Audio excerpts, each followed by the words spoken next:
Hello friends, welcome to my YouTube channel.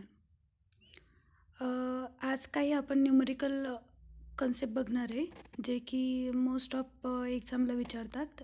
MCQs खूप सोपे असतात, पण आपण जर कधी ते सॉल्व केले नसतील तर आपल्याला ते थोडे डिफिकल्ट जातात, की काहीतरी विचित्रच विचारलं आहे किंवा म्हणजे आपल्याला जमणारच नाही. आणि न्यूमरिकल पार्ट बघितला, आपण नंबर्स बघितलेत की आपण स्किप करतो, तो क्वेश्चन सॉल्वच करत नाही.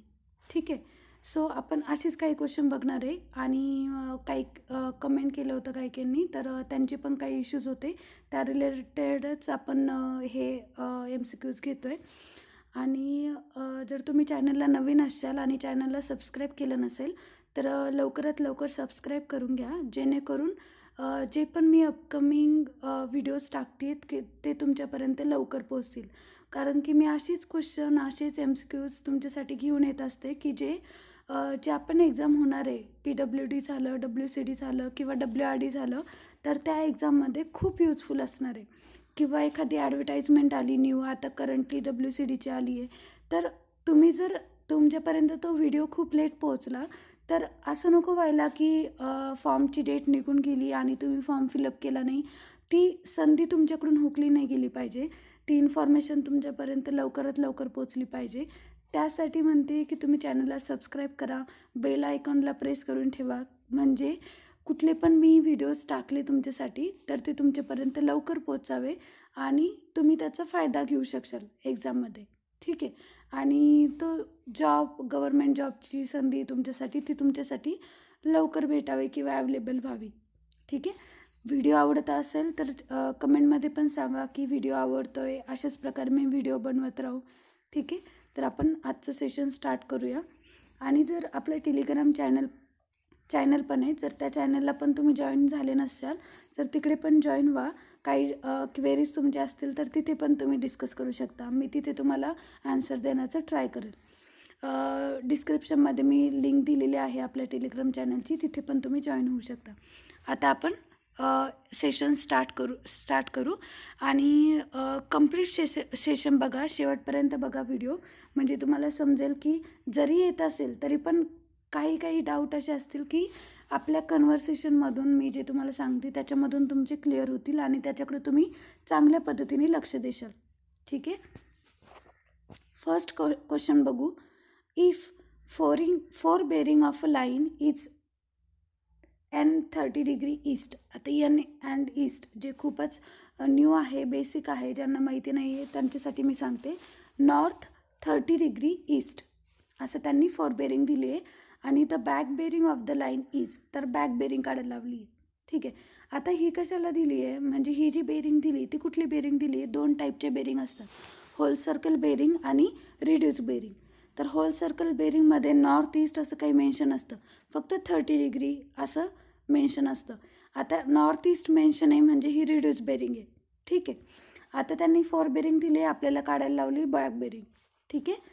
तर याच्यामध्ये काय असतं माहिती का, या क्वेश्चनमध्ये असं जर क्वेश्चन आलं ना तर डायरेक्ट रिव्हर्स साईन करायचं, डायरेक्शन रिवाईज करायची. फक्त नॉर्थची डायरेक्शन काय येते, साऊथ येते, ईस्टची डायरेक्शन काय येते, वेस्ट येते. याच्यामध्ये बेरिंग जी न्यूमरिकल व्हॅल्यूजमधली बेरिंग असती त्याच्यामध्ये काहीही चेंज होत नाही, फक्त तुम्हाला डायरेक्शन चेंज करायची असते. सो याचं बॅक बेरिंग डायरेक्ट येऊन जातं साऊथ 30 डिग्री वेस्ट. नॉर्थचं साऊथ केलं, ईस्टचं वेस्ट केलं, जस्ट रिव्हर्स द डायरेक्शन. बघा, जर तुम्हाला आला, आणि आलेत हे MCQs, ठीक आहे, जर तुम्हाला क्वेश्चन आला आहे एक्झाममध्ये तर तुम्ही विदिन सेकंडमध्ये डायरेक्ट आन्सर चूज करू शकता. ठीक आहे. सो हा तुमचा एक की पॉईंट प्लस पॉईंट झाला, ॲडिशन झालं. ठीक आहे. याच्या MCQsमधलं काही वेळ लागत नाही, एकदा बघून झाला, तुमचा कन्सेप्ट क्लिअर झाला तर तुम्हाला इझिली हा न्यूमरिकल क्वेश्चन सॉल्व्ह होऊ शकतो. आता आपण नेक्स्ट क्वेश्चन बघू. If fore bearing of a line CD is 324 degree 45 minute, the back bearing of the line is. ठीक आहे. पहिला क्वेश्चन होता रिड्यूस बेरिंगचा, फोर बेरिंग बॅक बेरिंग काढायची होती. हा क्वेश्चन आहे होल सर्कल बेरिंगचा. सेम त्यांनी विचारलं आहे, fore bearing and back bearing. Okay. दोन टाईपचे क्वेश्चन झाले आत्तापर्यंत. आता ह्या क्वेश्चनमध्ये कसं करायचं, जर तुम्हाला होल सर्कल बेरिंग दिली आहे ना, तर त्याच्यामध्ये 2 क्रायटेरिया आहे बॅक बेरिंग काढण्याचे. 2 फॉर्म्युले जरी म्हटले तरी चालेल. जर फोर बेरिंग ही लेस दॅन 180 डिग्री असेल तर फोर बेरिंगमध्ये 180 डिग्री ॲड करायचं बॅक बेरिंग काढताना. ओके.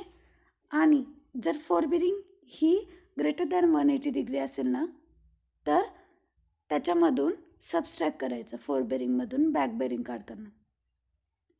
परत सांगते, back bearing is equal to fore bearing plus 180 degree जेव्हा फोर बेरिंग ही लेस दॅन 180 डिग्री असेल तर. ठीक आहे. आणि जर back bearing is equal to fore bearing minus 180 degree असेल, म्हणजे हा फॉर्म्युला कधी यूज करायचा, जेव्हा फोर बेरिंग ही ग्रेटर दॅन 180 डिग्री असेल तर. हा 2 कन्सेप्ट खूप इम्पॉर्टंट आहे. ठीक आहे. तर आता त्यांनी आपली ही जी होल सर्कल बेरिंग दिली आहे, म्हणजेच fore bearing of the line C डीची, तर ती 180पेक्षा जास्त आहे. सो आपण बॅक बेरिंग काढताना काय करणार, fore bearing minus 180 degree. So ती बॅक बेरिंग काय आली व्हॅल्यू, 144 डिग्री 45 मिनिट. ठीक आहे. सो 2 तुमचे प्लस पॉईंट ॲड झाले MCQचे. 2 क्वेश्चन आपण सॉल्व केले. आता आपण बघणार आहे third question. The whole circle bearing of a line is 287 degree 15 minute. The reduce bearing of a line is. ठीक आहे. होल सर्कल बेरिंग दिली आहे आणि रिड्यूस बेरिंग काढायची आपल्याला. तर डायग्रॅम छोटीशी काढून घ्यायची. तुम्ही बघशाल नॉर्थ साऊथ ईस्ट वेस्ट आपण डायग्रॅम काढली आहे. आणि होल सर्कल बेरिंग फोर्थ क्वाड्रंटमध्ये येते 287 डिग्री 15 मिनिट.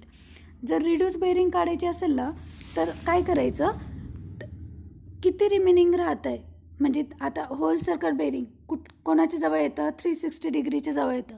सो 360 डिग्रीमधून आपण जी होल सर्कल बेरिंग आहे ती मायनस केली. सो आपलं आन्सर काय येतं, 72 डिग्री 45 मिनिट. पण क्वाड्रंट कुठला येतो, नॉर्थ वेस्टचा क्वाड्रंट येतो.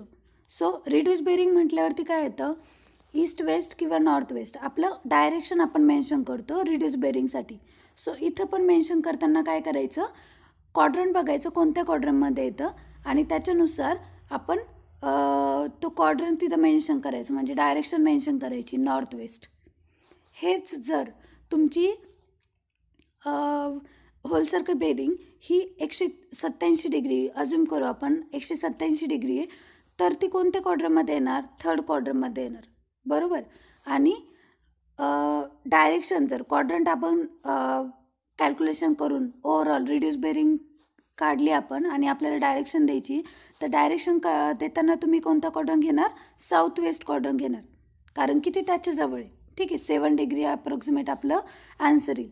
So south 7 degree west, north साऊथपासून मेजर करायचं. ठीक आहे. आता हा क्वेश्चन तुमच्यासाठी, तुमचं पण काही डोकं चाललं पाहिजे ना, की तुम्हाला येतं आहे, हा तुमचा जो कॉन्फिडन्स असतो, तर तुम्हाला येतं आहे आणि बरोबर आन्सर येतं आहे, हे पण खूप इम्पॉर्टंट आहे. तर हा क्वेश्चन तुमच्यासाठी. The fore bearing of a line AB and BC are 4 degree and 120 degree. The included angle between AB and BC is. म्हणजे अँगल ABC तुम्हाला काढायचं आहे. मी हा क्वेश्चन तुमच्यासाठी का ठेवला, कारण की एक चॅलेंज म्हणून आपल्याला भेटतं एखादा क्वेश्चन, आणि तो जर आपण सॉल्व केला तर आपल्याला वेगळ्याच पद्धतीचा कॉन्फिडन्स येतो की हां बाबा, आपल्याला सर्वेंगचे न्यूमरिकलचे क्वेश्चन सॉल्व करता येत आहे. ठीक आहे. सो हा क्वेश्चन तुमच्यासाठी, तुम्ही सॉल्व करा आणि कमेंटमध्ये आन्सर सांगा. आणि ज्याचं म्हणजे कमेंटमध्ये ज्याचे मॅक्झिमम क्वेश्चन म्हणजे एकच ऑप्शन आपल्याला जास्त मॅक्झिमम दिसतील, तर त्याचं आपण म्हणजे क्लिक करू किंवा त्याचं चूज करू. तसं मी पण सांगेल कमेंटमध्ये की याचं आन्सर हे म्हणून. तर तुम्ही पण ट्राय करा आणि तुम्हाला पण छान वाटेल की हां, याचं आन्सर आपल्याला आलं. ठीक आहे. तर मी तुम्हाला सिम्प्लिसिटी म्हणून डायग्रॅम पण काढून दिली आहे की कसा इलॉबरेट होतो हा क्वेश्चन. आपण फोर बेरिंग काढली, A to B पासनं 40 डिग्री अँगल दाखवला मी, B to C पासनं 120 डिग्री अँगल दाखवला, कारण की 120 डिग्री बेरिंग दिली आहे फोर बेरिंग. तर तुम्हाला अँगल विचारला आहे, इन्क्लुडेड अँगल विचारला आहे. क्वेश्चन नीट वाचा, ठीक आहे. एक्सटेरियर अँगल, इंटेरियर अँगल अशा पद्धतीने पण असतं. सो सिम्पल समजू नका क्वेश्चनला. तर included angle A B and B C असं विचारलं आहे. सो अँगल ए बी सीचं मी ऑप्शन दिले आहेत. ऑप्शन ए आहे 40 degree, B 100 degree, C 60 degree and D 80 degree. So correct जे आन्सर असेल ते मला कमेंटमध्ये सांगा आणि स्वतःला चॅलेंज करा की हां बाबा मला सॉल्व करता येतं आहे. ओके. आता आपण नेक्स्ट बघणार आहे इस्टिमेटिंग अँड कॉस्टिंग. काही काहींना क्वांटिटी कॅल्क्युलेशन जमत नाही, त्याच्यामुळं जे पण छोटे छोटे कॅल्क्युलेशन असतात जे की रँडमली विचारले जातात एक्झाममध्ये, तो क्वेश्चन मी घेणार आहे आणि इम्पॉर्टंट आहे.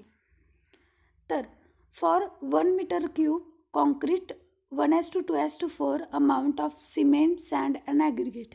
ठीक आहे. रिक्वायर्ड विल बी म्हणजे प्रपोर्शन दिलं आहे त्यांनी.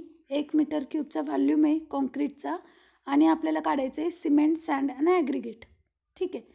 तर आता इथं मी परत अजून एक एम सी क्यू क्वेश्चनच म्हणता येईल त्याला.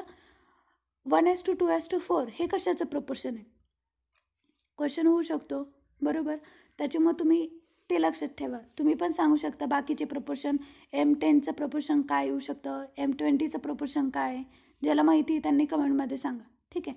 आता त्यांनी प्रपोर्शन दिलं आहे 1 मीटर क्यूबचं व्हॉल्यूम आहे, M15 प्रपोर्शन आहे. M15 ग्रेडचं प्रपोर्शन आहे 1:2:4. ते मी तुम्हाला सांगितलं. बाकीच्या जे मी विचारले तुम्हाला M10, M20 ते तुम्ही कमेंटमध्ये सांगू शकशाल. ठीक आहे, किंवा सांगा. आता आपण काढणार आहे सिमेंटची क्वांटिटी किती येते 1 मीटर क्यूब व्हॉल्यूमसाठी. तर काय करायचं माहिती का, 1 म्हणजे सिमेंटचं, 2 म्हणजे सँडचं आणि 4 म्हणजे ॲग्रिगेटचं, असे डिवायडेशन असतं. ठीक आहे. आणि त्याच्यामुळं जर आपल्याला सिमेंटचं काढायचं आहे तर 1 आपण सिमेंटची क्वांटिटी घेतली, खाली जी 7 घेतलं आहे ते टोटल घेतलं आहे, म्हणजे 1 + 2 + 4 टोटल 7 आणि इंटू 1.52 हे काय घेतलं आहे, हा आपण व्हॉल्यूम इन्क्रीज केलं आहे. कारण की आपलं समजा जे आपण मिक्सिंग करतो त्याच्यामध्ये आपण एक्स्ट्रा व्हॉल्यूम ॲड करतो. ओके. काही वेस्टेज वगैरे त्याच्यासाठी आपल्याला एक्स्ट्रा व्हॉल्यूम घेणं गरजेचं असतं. त्याच्यामुळं आपण ऑलरेडी 52% व्हॉल्यूम इन्क्रीज करतो. म्हणून आपला जर 1 मीटर क्यूब कॉन्क्रीट आहे त्याच्यामध्ये 52% आपण ॲड केलं आहे एक्स्ट्रा, तर 1.52 मीटर क्यूब आपण व्हॉल्यूम घेतलं आहे, ते व्हॉल्यूम मल्टिप्लाय केलं आहे. ठीक आहे. सो टोटल कॅल्क्युलेशन करून आपलं व्हॉल्यूम किती आलं सिमेंटचं, 0.217 मीटर क्यूब. ठीक आहे. आता हे जस्ट मीटर क्यूबमधलं व्हॉल्यूम आपण कॅल्क्युलेट केलं आहे. ऑप्शनमध्ये जर मीटर क्यूबमधलं तुम्हाला क्वांटिटी कॅल्क्युलेट करायला लावली तर मीटर क्यूबमधली ही आन्सर बरोबर आहे 0.217 मीटर क्यूब. पण जर तुम्हाला पुढे त्यांनी विचारलं की बॅगमधली क्वांटिटी सांगा, नंबर ऑफ सिमेंट बॅग किती लागतील, क्वेश्चन तोच आहे पण बॅगमधला विचारला आहे, तर तुम्हाला हे माहिती पाहिजे की एका बॅग ऑफ सिमेंटमध्ये, एका व्हॉल्यूम ऑफ बॅग ऑफ सिमेंटमध्ये किती व्हॉल्यूम बसतं. तर ते किती बसतं 0.035 मीटर क्यूब. ओके. तर आता आपल्याला व्हॉल्यूम माहिती आहे सिमेंटचं, आपल्याला नंबर ऑफ सिमेंट बॅग काढायचे आहे, तर मी ते डिवाईड केलं आहे 0.035, तर त्याने आपण नंबर ऑफ सिमेंट बॅग काढू शकतो. कारण की एका बॅगमध्ये किती व्हॉल्यूम बसतं ते आपल्याला माहिती आहे. सो ते डिवाईड केल्यावरती आपल्या बॅग्स किती येतात 6.2 बॅग, म्हणजे अप्रॉक्सिमेटली आपण 6 बॅग घेऊ शकतो. ठीक आहे, 6 किंवा 7 बॅग्स. ओके. म्हणजे आपल्या बॅगमधल्या क्वांटिटी आलं, मीटर क्यूबमधली आली, बॅगमध्ये आपण कन्वर्जन केलं. आता केजीसमध्ये आपल्याला किती काढतील हे जर विचारलं असेल ऑप्शनमध्ये, तर आपण कसं काढणार, वेट ऑफ 1 सिमेंट बॅग किती आहे 50 kg. ओके. तर आपण फक्त बॅगचं मल्टिप्लिकेशन कशाने करणार 50 kgनी. ठीक आहे. तर मग याचा आन्सर किती येतं 310 kg, म्हणजेच 310 kg किंवा अप्रॉक्सिमेटली आपण 305 kg पण म्हणू शकतो. सो तुम्हाला जर केजीमध्ये विचारलं असेल ऑप्शनमध्ये, बॅगमध्ये विचारलं असेल किंवा मीटर क्यूबमध्ये विचारलं असेल, या तिन्हीमध्ये ऑप्शन विचारू शकता. जर मीटर क्यूबमध्ये आन्सर विचारला असेल तर तुमचं तिथंच आन्सर संपतं. बॅगमध्ये विचारलं असेल तर बॅगमधलं तिथंच संपतं. आणि जर के जीमध्ये विचारलं असेल तर पुढचा स्टेप येतो 50ने मल्टिप्लाय करून. सो ऑप्शन व्हॅरी होऊ शकतात, पण क्वेश्चन तर सेमच आहे. तुम्हाला कॉन्क्रीटचा व्हॉल्यूम विचारला आहे, प्रपोर्शन दिलं आहे आणि तुम्हाला क्वांटिटीज कॅल्क्युलेट करायचे आहे. तर किती सारे क्वेश्चन व्हॅरिएशन होऊ शकतं ऑप्शनमधलं. तर त्या अकॉर्डिंग तुम्हाला ऑप्शन चूज करायचं आहे आणि क्वेश्चन सॉल्व करायचं आहे. ठीक आहे. तर हा झाला एक क्वेश्चन जो की रिपीटेडली विचारला जातो आणि त्याचं व्हॉल्यूम, आता जरी प्रपोर्शन तेच असलं, व्हॉल्यूम चेंज होऊ शकतो. 10 मीटर क्यूब, 50 मीटर क्यूब असं चेंज होऊ शकतं. पण प्रपोर्शन सेम असलं किंवा दुसरं काही प्रपोर्शन असलं, बट तुम्हाला एक बेसिक कन्सेप्ट समजलं की आपण काय करतोय, कसं करतोय, व्हॉल्यूम कुठे चेंज होणार आहे, तर त्या अकॉर्डिंग तुम्ही सॉल्व करू शकता. ठीक आहे. त्याच्यामुळे हा बेसिक जर समजला असेल तर तुम्ही बाकीचे दुसरे कुठले पण क्वेश्चन सॉल्व करू शकता. आता हां, आपलं सँडचं राहिलं होतं. सँडचं आपण बघणार होतो. तर ॲग्रिगेटचं तुम्ही सॉल्व करणार आहे. सँडपर्यंत सिमेंट सँड मी सॉल्व करून दिलं. एक बेसिक क्वेश्चन समजला ना, तर एक आपल्याला म्हणजे बाकीचं सॉल्व करायला एक चालना भेटते की ठीक आहे ॲग्रिगेटचं मी सॉल्व करू शकेल. तर मला कमेंटमध्ये त्याचं तुम्ही आन्सर सांगा. थोडं मी सॉल्व करून देणार, थोडं तुम्ही सॉल्व करणार. तर एक नाही का एक बॉन्डिंग टाईप होतं की 2 वे कम्युनिकेशन होऊन जातं आपलं. तुम्ही पण काहीतरी सॉल्व करताय किंवा व्हिडिओ पाहण्याचा तो पण तुमचा काहीतरी टाईम वेस्ट जात नाही आहे, टाईम युटिलाइजच होतो आहे आणि तुमचे आन्सर जर करेक्ट आले तर इन फ्युचर जर एक्झाममध्ये तोच क्वेश्चन आला तर तुम्हाला पण ते युजफुल होईल. ठीक आहे. कुठे टाईम वेस्ट जाणार नाही तुमचा. तर सिमेंट सँड आपण बघितलं आणि ॲग्रिगेटचं तुम्ही सॉल्व करा आणि कमेंटमध्ये सांगा की हे तुमचं आन्सर बरोबर आहे की नाही.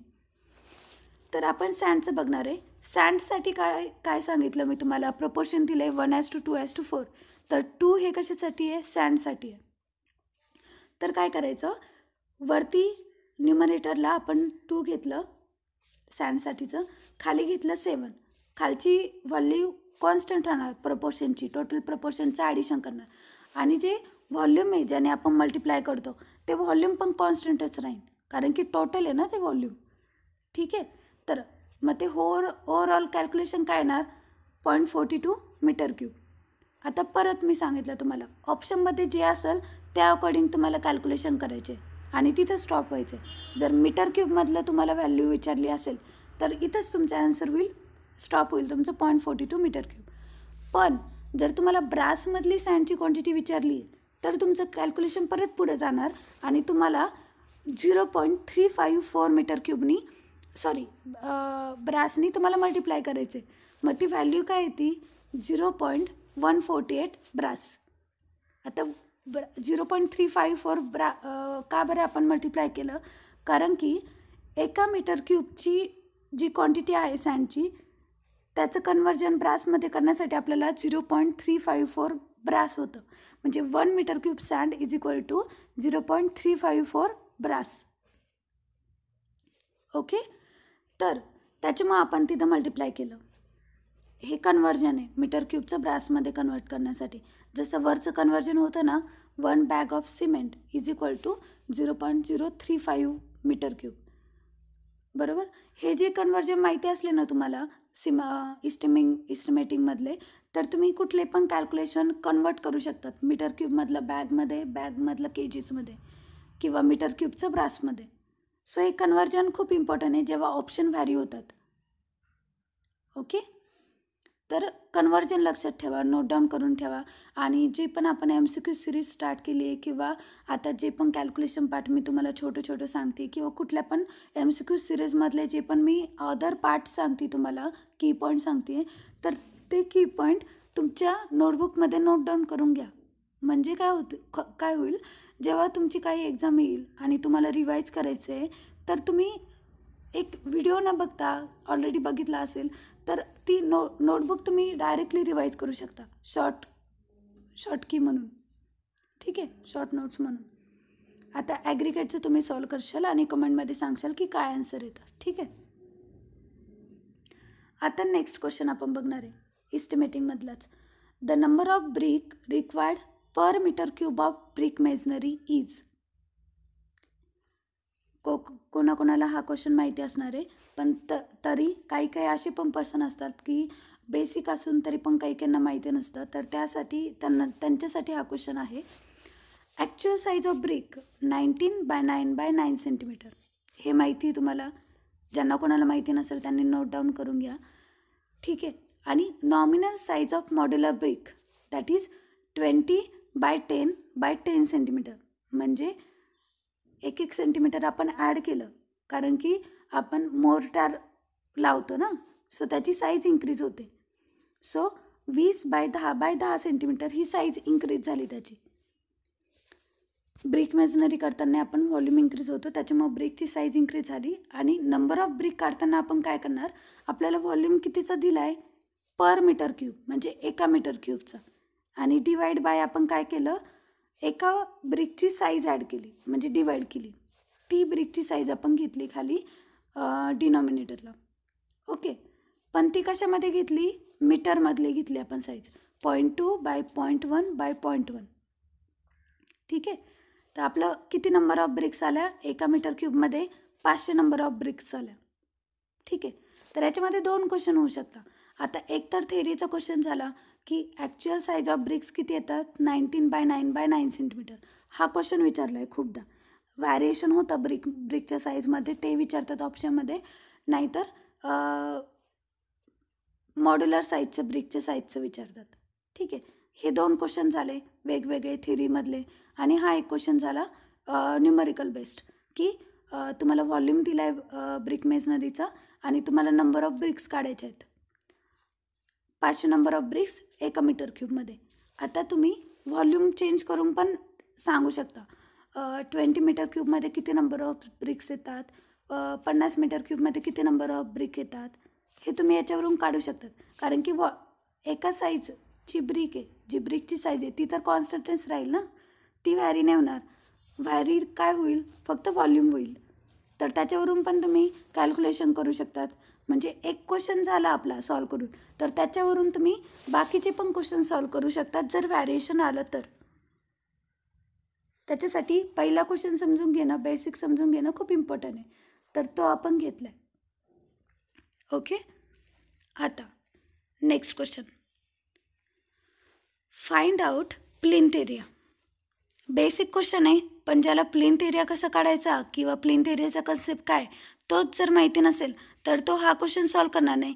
आणि समजा एक्झाममध्ये आलं की डायग्राम दिली आहे आणि प्लिंथ एरिया विचारला आहे, तर त्याचं कन्फ्युजन होईल ना, तो न्यूमरिकल म्हटल्यावरती तो स्किपच करून टाकेल.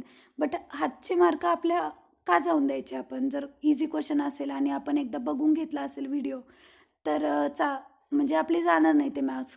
आणि त्याचा फायदा काय होईल माहिती का, आपण एक एक स्टेप पुढे असू, 2-2 मार्क्सने आपले पुढे असू. छोटे छोटे जे कन्सेप्ट असेल आणि ते जर आपण समजून घेऊन पुढं गेलो ना, तर आपलं प्लस पॉईंट होऊन जातो आणि आपण कट ऑफमध्ये येतो. समजतंय का, कारण की एक मार्क्स पण कट ऑफमध्ये येण्यासाठी खूप इम्पॉर्टंट असतो.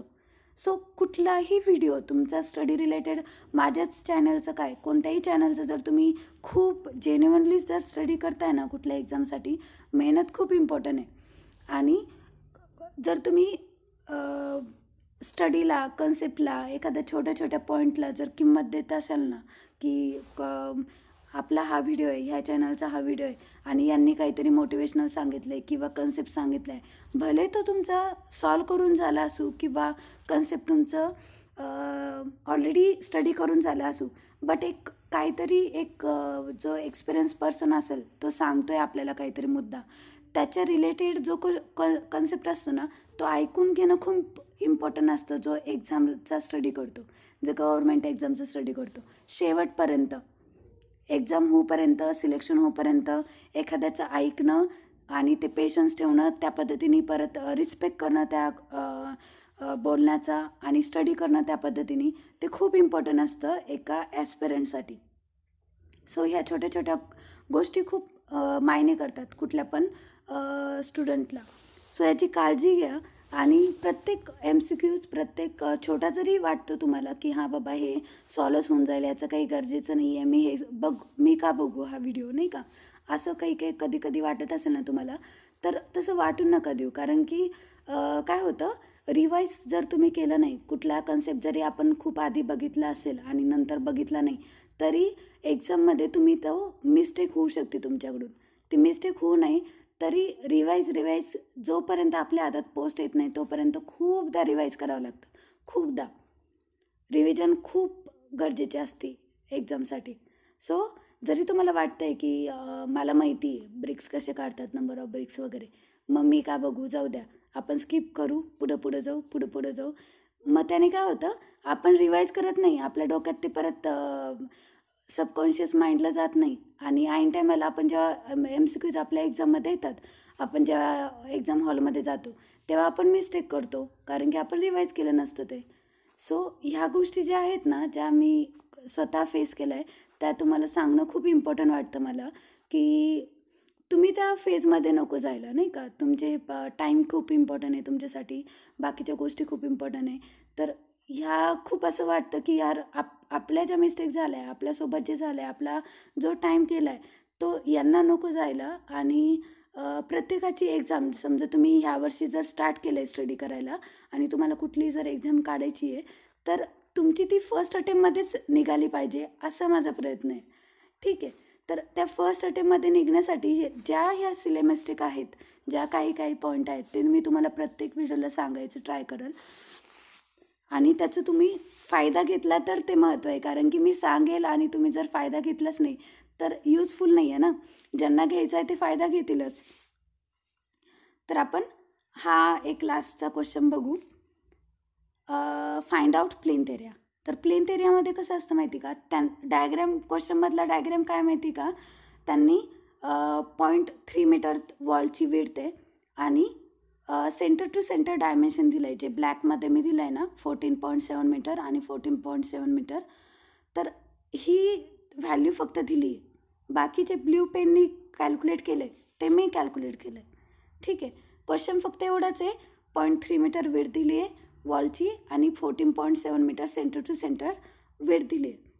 तर तुम्हाला काढायचं काय, प्लेन्थ एरिया काढायची. तर प्लेन्थ एरियाचा कन्सेप्ट काय असतो, आउटर टू आउटर डायमेन्शन आपण कन्सिडर करतो. सो कॅल्क्युलेट करताना तुम्हाला ॲडिशन करायची आहे दोन्ही साईडच्या वेटची, जे उरलं आहे सेंटर टू सेंटर डिस्टन्स सोडून जे उरलं आहे ना, तर तुम्हाला आउटर डायमेन्शन आधी कॅल्क्युलेट करून घ्यायचं आहे. सो त्याच्यासाठी काय करायचं आपल्याला, 0.3 मीटरच्या हाफ केलं तर किती येणार, 0.15 मीटर. सो दोन्ही साईडने आपल्याला 0.15 मीटर ॲड करायचं आहे. So 14.7 plus 0.15 metre plus 0.15 metre. So किती झालं ते, 15 मीटर. सो हे खालच्या साईडनी पण झालं, साईडच्या साईडनी पण झालं. सो दोन्ही साईडनी आपण जर एरिया काढायचं झालं आपल्याला, तर 15/15 मीटर. सो किती येतो तो total area, 225 metre cube. Sorry तिथं मीटर क्यूब चुकीने झालं आहे, मीटर स्क्वेअर तिथं करा, कारण की एरिया मीटर स्क्वेअरमध्ये असतो. सो प्लेन्थ एरिया काय येईल त्याचा, 225 मीटर स्क्वेअर. ओके.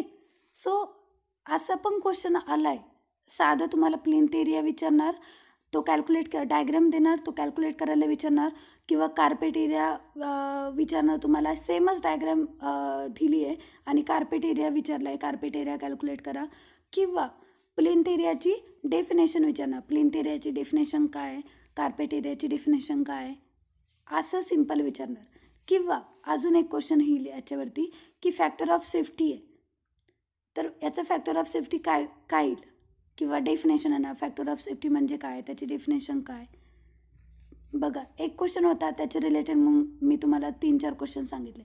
आणि हे जे मी तुम्हाला 3-4 क्वेश्चन सांगते ना, ते क्वेश्चन आलेले आहेत आणि विचारतात, कारण की मी ते सॉल्व केलेत. सो तुम्ही त्याच्याकडे पण लक्ष द्या, की नाही का, कशा टाईपचे क्वेश्चन परत विचारू शकता. तुम्हाला जर व्हिडिओ आवडतो आहे आणि असंच प्रकारचे व्हिडिओ मी बनवत राहू, MCQज बनवत राहू, तर तुम्ही चॅनलला सबस्क्राईब करा, शेअर करा तुमच्या बाकीच्या फ्रेंड्ससोबत आणि लाईक करा, कमेंट करा. आणि सबस्क्राईब करायला विसरू नका, कारण की तुम्ही सबस्क्राईब केलं तर मला पण म्हणजे आवडेल तुमच्यासाठी छान पद्धतीने व्हिडिओ बनवायला, तुमच्याबद्दल तुम्हाला इन्फॉर्मेशन सांगायला, माझा जो एक्सपिरियन्स आहे तो तुम्हाला शेअर करायला. ठीक आहे. तर चॅनलला लाईक करा, शेअर करा, सबस्क्राईब करा. थँक्यू.